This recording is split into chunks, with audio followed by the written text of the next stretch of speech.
Finally आज चाहिँ हामी स्कटल्यान्ड जानु आँटेको छु। धेरै भइसक्यो, नगएको 2-3 हप्ता भइसक्यो। हेर्दै जाने होला के हुन्छ। फाइनली म चाहिँ मेरो घरको भर्याङबाट झर्दैछु। बाहिर चाहिँ मेरो साथीले कुर्दैछ। साथीले चाहिँ हिजोदेखि मलाई धम्की दिइरहेछ, हेर्दै जान भाइ मैले कस्तो हान्छ भन्दै थियो। हेर्नु होला के हुन्छ। फाइनली म चाहिँ घरबाट निस्किसक्यो।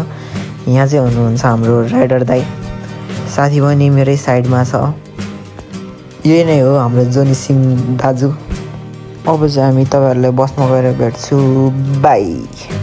फाइनली बसमा चाहिँ चढिसकेको छु। यही नै हो जोनी सिंह दाजु चाहिँ। आज जोनी सिंह दाजुले खतरा खेल्छ भनेको छ, हेरौँला कस्तो खेल्छ। फाइनली 1 घन्टाको ट्राभल पछि बोला तल हामी स्कटल्यान्डमा पुगिसक्यो। यो स्कटल्यान्ड चाहिँ तालिन्चोकमा छ, तपाईँहरू नि आउन सक्नुहुन्छ।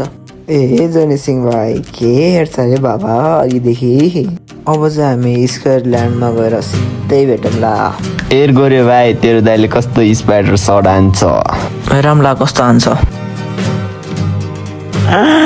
रनमा त्यसले त मैले भन्दा कस्तो तँ भन्ने त यार।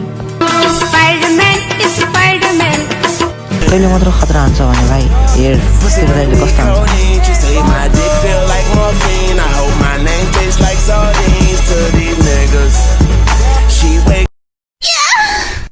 फाइनली जोनी दाजुले चाहिँ फेरि कडा हान्ने भन्दैछ।